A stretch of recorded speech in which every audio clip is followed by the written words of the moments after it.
ಇಡೀ ಕರ್ನಾಟಕದ ಎಲ್ಲ ರೈತರಿಗೆ ಗುಡ್ ನ್ಯೂಸ್. ನಿಮ್ಮ ಜಮೀನಿನ ಪಹಣಿಯಲ್ಲಿ ಯಾವುದೇ ತಿದ್ದುಪಡಿಗೆ ಅಂದರೆ ಜಮೀನಿನ ವಿಸ್ತೀರ್ಣ ಅಥವಾ ಹೆಸರು ತಿದ್ದುಪಡಿ ಅಥವಾ ಫ್ರೂಟ್ಸ್ ಖರಾಬ್ ಹಾಗೂ ವ್ಯವಸಾಯಗಾರನ ಹೆಸರು ಹೀಗೆ ಪಹಣಿಯಲ್ಲಿರುವ ಎಲ್ಲ ಕಾಲಂಗಳ ತಿದ್ದುಪಡಿ ಮಾಡಲು ರಾಜ್ಯ ಸರ್ಕಾರದಿಂದ ಕಂದಾಯ ಅದಾಲತ್ ನಡೆಸುತ್ತಿದ್ದು, ಇಡೀ ಕರ್ನಾಟಕದ ಎಲ್ಲ ರೈತರಿಗೆ ಕಂದಾಯ ಇಲಾಖೆಯಿಂದ ಗುಡ್ ನ್ಯೂಸ್ ನೀಡಲಾಗಿದೆ. ನಿಮ್ಮ ಜಮೀನಿನ ಪಹಣಿಯಲ್ಲಿ ಯಾವುದೇ ತಿದ್ದುಪಡಿ ಅಥವಾ ಹೆಸರು ಬದಲಾವಣೆ ಹೀಗೆ ಯಾವುದೇ ತಿದ್ದುಪಡಿ ಇದ್ದರೂ ಕೂಡ ಸರ್ಕಾರದಿಂದ ಉಚಿತವಾಗಿ ಮಾಡಿಕೊಡಲು ಕಂದಾಯ ಅದಾಲತ್ ಜಾರಿಗೆ ತಂದಿದ್ದು, ಇಲ್ಲಿಯವರೆಗೂ ರೈತರಿಗೆ ಮುಕ್ತವಾಗಿ ಉಚಿತವಾಗಿ ನೀಡಲಾಗಿದ್ದ ಅವಕಾಶ ಅವಧಿಯು ಈಗಾಗಲೇ ಮುಗಿದಿದ್ದು, ರೈತರಿಗೆ ಈ 2026 ಡಿಸೆಂಬರ್ 31ರವರೆಗೂ ಕೂಡ ಅವಧಿಯನ್ನು ವಿಸ್ತರಿಸಿ ರಾಜ್ಯ ಸರ್ಕಾರ ಅಧಿಕೃತ ಆದೇಶ ಜಾರಿಗೊಳಿಸಿದೆ. ಬನ್ನಿ, ಹಾಗಿದ್ರೆ ನಿಮ್ಮ ಜಮೀನಿನ ಪಹಣಿಯಲ್ಲಿ ಯಾವುದೇ ತಿದ್ದುಪಡಿ ಬದಲಾವಣೆ ಇದ್ದರೂ ಅದನ್ನು ಎಲ್ಲಿ ಮತ್ತು ಹೇಗೆ ಮಾಡಿಕೊಳ್ಳಬೇಕು, ಅದು ಉಚಿತವಾಗಿ ಯಾವ ರೀತಿಯಾಗಿ ಮಾಡಿಕೊಳ್ಳಬೇಕು, ಅಗತ್ಯವಾಗಿ ಬೇಕಾಗುವ ಯಾವುದಾದರೂ ದಾಖಲೆಗಳು ಏನಾದರೂ ಬೇಕಾ, ಎಷ್ಟು ದಿನಗಳಲ್ಲಿ ಮತ್ತು ಹೇಗೆ ತಿದ್ದುಪಡಿ ಮಾಡಿಕೊಳ್ಳಬೇಕು ಎನ್ನುವ ಬಗ್ಗೆ ಕಂಪ್ಲೀಟ್ ಆಗಿ ತಿಳಿದುಕೊಳ್ಳಲು ವಿಡಿಯೋವನ್ನು ಎಲ್ಲಿಯೂ ಕೂಡ ಸ್ಕಿಪ್ ಮಾಡದೆ ಕೊನೆವರೆಗೂ ನೋಡಿ.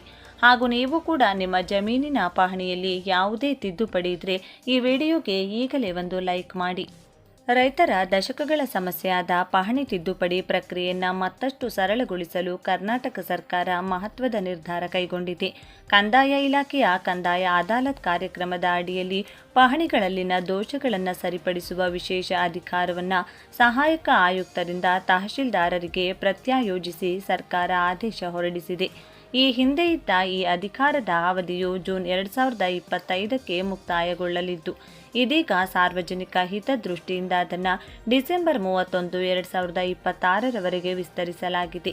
ಈ ಮಹತ್ವದ ಆದೇಶದ ಪ್ರಕಾರ ಪಹಣಿಗಳಲ್ಲಿನ ಸಣ್ಣಪುಟ್ಟ ಲೋಪದೋಷಗಳಾದ ವಿಸ್ತೀರ್ಣ ವ್ಯತ್ಯಾಸ, ಕಾಲಂ ನಂಬರ್ 3 ಮತ್ತು 9ರ ನಡುವಿನ ತಾಳೆ ಇಲ್ಲದಿರುವುದು, ಹೆಸರು ಮತ್ತು ಇನಿಷಿಯಲ್ ತಪ್ಪುಗಳು ಹಾಗೂ ಬೆಳೆ ವಿವರಗಳ ಅಳವಡಿಕೆಯಲ್ಲಿನ ದೋಷಗಳನ್ನು ಇನ್ಮುಂದೆ ತಹಶೀಲ್ದಾರರ ಮಟ್ಟದಲ್ಲೇ ಪರಿಹರಿಸಿಕೊಳ್ಳಬಹುದಾಗಿದೆ.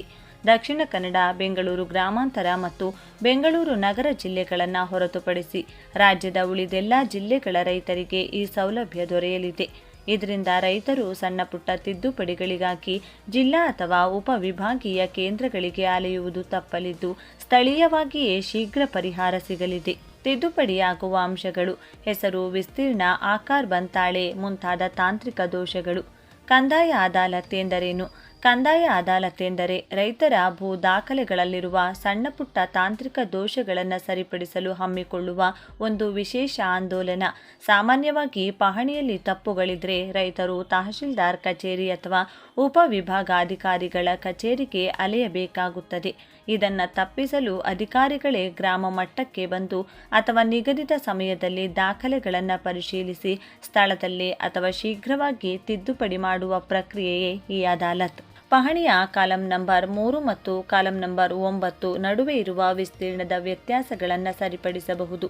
ಹೆಸರು ಮತ್ತು ಇನಿಷಿಯಲ್ ತಪ್ಪುಗಳು: ಖಾತೆದಾರರ ಹೆಸರಿನಲ್ಲಿರುವ ಕಾಗುಣಿತ ತಪ್ಪುಗಳು ಅಥವಾ ತಂದೆಯ ಹೆಸರಿನಲ್ಲಿರುವ ಗೊಂದಲಗಳನ್ನು ಸರಿಪಡಿಸಿಕೊಳ್ಳಬಹುದು. ಮೋಜಣಿ ದಾಖಲೆ ಮತ್ತು ಪಹಣಿಯಲ್ಲಿರುವ ಜಮೀನಿನ ವಿಸ್ತೀರ್ಣ ಒಂದಕ್ಕೊಂದು ತಾಳೆಯಾಗದಿದ್ದರೆ ಅದನ್ನು ಸರಿಪಡಿಸಲಾಗುತ್ತದೆ. ವಂಚನೆ ತಡೆ: ಮ್ಯೂಟೇಷನ್ ಆಗದೆಯೇ ಪಹಣಿಯಲ್ಲಿ ಅನಗತ್ಯವಾಗಿ ಸೇರ್ಪಡೆಯಾದ ಅಥವಾ ತೆಗೆದುಹಾಕಲಾದ ಹೆಸರುಗಳನ್ನು ಸರಿಪಡಿಸಿ ಅಧಿಕೃತ ದಾಖಲೆ ಉಳಿಸಿಕೊಳ್ಳಬಹುದು. ಮೊದಲು ನಿಮ್ಮ ಪಹಣಿಯನ್ನು ಸರಿಯಾಗಿ ಗಮನಿಸಿ, ಅದರಲ್ಲಿ ವಿಸ್ತೀರ್ಣ, ಹೆಸರು ಅಥವಾ ಮ್ಯೂಟೇಷನ್ ಸಂಖ್ಯೆಯಲ್ಲಿ ಏನಾದರೂ ವ್ಯತ್ಯಾಸವಿದೆಯೇ ಎಂದು ಖಚಿತಪಡಿಸಿಕೊಳ್ಳಿ. ಅರ್ಜಿ ಸಲ್ಲಿಸುವುದು: ನಿಮ್ಮ ವ್ಯಾಪ್ತಿಯ ಗ್ರಾಮ ಆಡಳಿತಾಧಿಕಾರಿ ಅಥವಾ ಕಂದಾಯ ನಿರೀಕ್ಷಕರನ್ನು ಭೇಟಿ ಮಾಡಿ ಕಂದಾಯ ಅದಾಲತ್ ಅಡಿಯಲ್ಲಿ ತಿದ್ದುಪಡಿ ಕೋರಿ ಅಗತ್ಯ ದಾಖಲೆಗಳೊಂದಿಗೆ ಅರ್ಜಿ ನೀಡಿ. ಅದಾಲತ್ ದಿನಾಂಕದ ಮಾಹಿತಿ: ಸರ್ಕಾರವು ಕಾಲಕಾಲಕ್ಕೆ ಆಯಾ ತಾಲೂಕುಗಳಲ್ಲಿ ಕಂದಾಯ ಅದಾಲತ್ ದಿನಾಂಕಗಳನ್ನು ಪ್ರಕಟಿಸುತ್ತದೆ. ನಿಮ್ಮ ಗ್ರಾಮ ಪಂಚಾಯಿತಿ ಅಥವಾ ನಾಡ ಕಚೇರಿಯಲ್ಲಿ ಇದರ ಮಾಹಿತಿ ಲಭ್ಯವಿರುತ್ತದೆ. ತಂತ್ರಾಂಶದಲ್ಲಿ ಅಪ್ಡೇಟ್: ತಹಶೀಲ್ದಾರರು ನಿಮ್ಮ ಅರ್ಜಿಯನ್ನು ಪರಿಶೀಲಿಸಿ ಅನುಮೋದಿಸಿದ ನಂತರ ಸಂಬಂಧಿತ ತಂತ್ರಾಂಶದ ಮೂಲಕ ನಿಮ್ಮ ಪಹಣಿಯಲ್ಲಿ ತಿದ್ದುಪಡಿ ಮಾಡಲಾಗುತ್ತದೆ.